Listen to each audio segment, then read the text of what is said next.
Did you know that back in 2019, China was making headlines for its hefty investment in artificial island building in the South China Sea?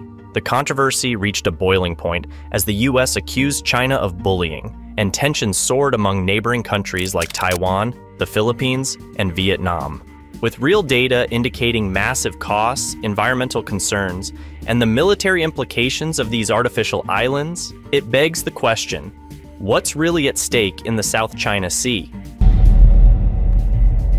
First of all, China has repeatedly asserted its historical dominance in the South China Sea, anchoring its claims in events dating back centuries. The significance of the 100 years of humiliation plays a pivotal role in understanding China's assertive approach in recent times. This period was marked by economic decline and territorial losses and impacted China's national mentality. Post-World War II, China sought to reclaim territories it perceived as rightfully theirs. A key player in this narrative is the nationalist regime, which drew a bold 11-dash line around the South China Sea. This line, a symbolic assertion of territorial control, became a defining factor in China's geopolitical strategy. While some territories were reclaimed, the complex aftermath of World War II and the subsequent establishment of the People's Republic of China added layers of historical complexity to the South China Sea issue. So, what are these contested regions in the South China Sea that have everyone on edge? Two key players in this maritime drama are the Paracel Islands and the Spratly Islands. Neighboring countries including Taiwan, the Philippines, and Vietnam are deeply entangled in the tussle for control over these strategically important areas. Tensions in the South China Sea have escalated to alarming levels, with China flexing its muscles, going as far as firing water cannons at Philippine supply boats. Civilians, including reporters, have found themselves caught in the crossfire.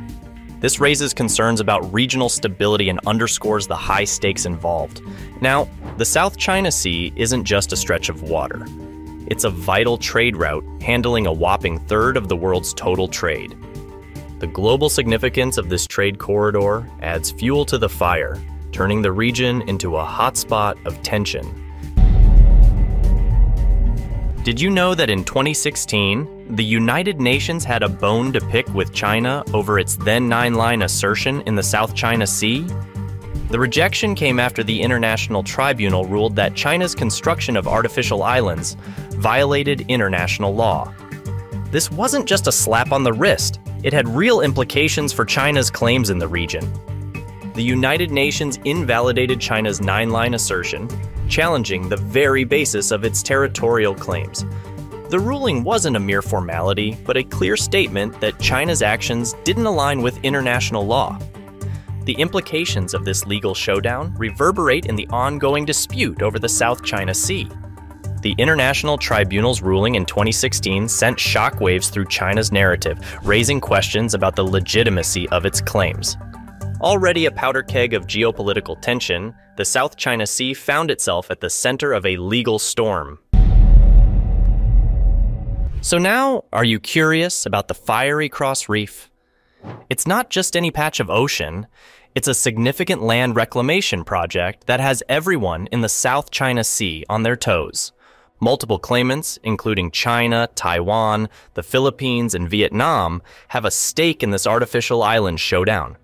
China has poured substantial investments into transforming the Fiery Cross Reef. This isn't your average construction project. We're talking about an airstrip, aircraft hangars, communication facilities, radar installations, accommodations, port facilities, and administrative buildings. It's essentially a mini-city in the middle of contested waters. But despite assurances from China that these islands are for civilian purposes, satellite images paint a different picture. The Fiery Cross Reef isn't just a peaceful getaway, it's equipped with coastal defense structures and military facilities.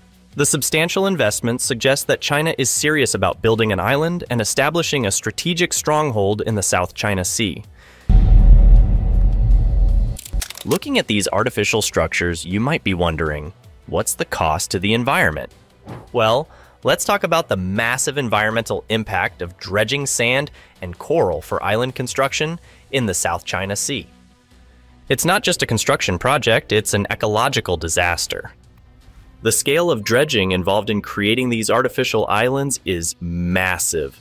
Millions of tons of sand and coral are dredged and dumped, disrupting the delicate balance of the local ecology. Marine life is taking a hit as their habitats are transformed into concrete masses. But the story doesn't end there.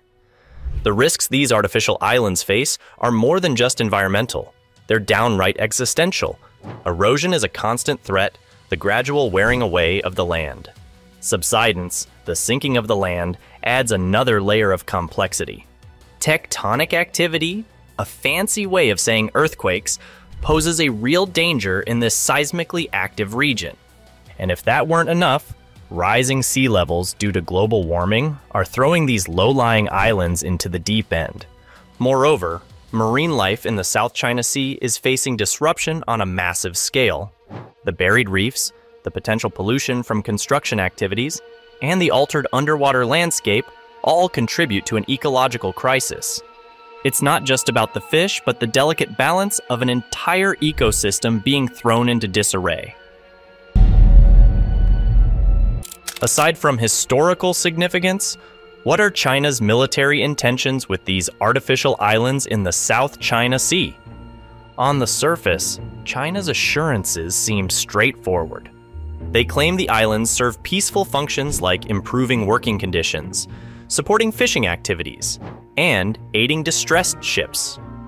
However, when you look at satellite images, the plot thickens. Military infrastructure tells a different story that suggests a more strategic, military-oriented purpose. This contradiction has raised eyebrows not just in neighboring countries, but also in Western media circles. Concerns have been voiced about the true intentions behind these artificial islands. The international community questions the sincerity of civilian claims when there's concrete evidence of military installations.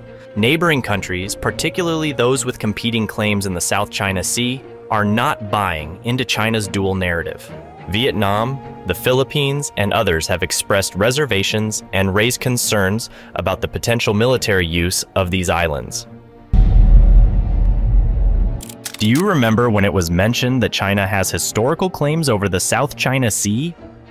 Let's unpack why this region is not just a watery expanse, but a critical player in global economics and geopolitics. The South China Sea isn't just a sea, but a vital trade corridor, handling about 1/3 of the world's total trade. Control over the South China Sea is akin to holding the reins of global trade.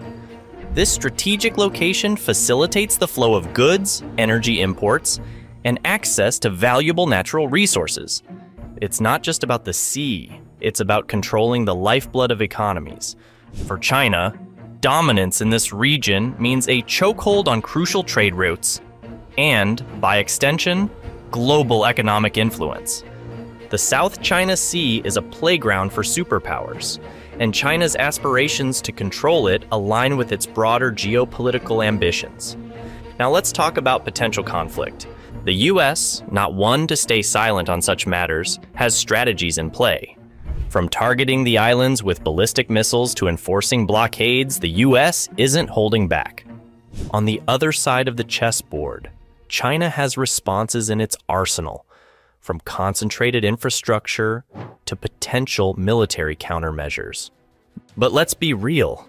A military confrontation in the South China Sea is no walk in the park. Both China and the US face challenges and uncertainties.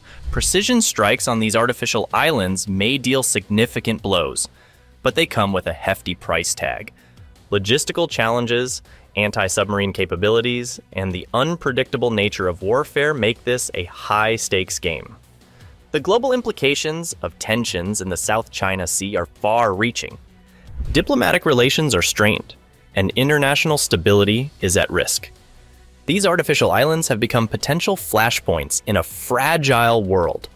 The ongoing complexities and uncertainties surrounding China's activities in the South China Sea keep the international community on edge. So, what's next in this geopolitical chess game, and how will it shape the future of the South China Sea and beyond?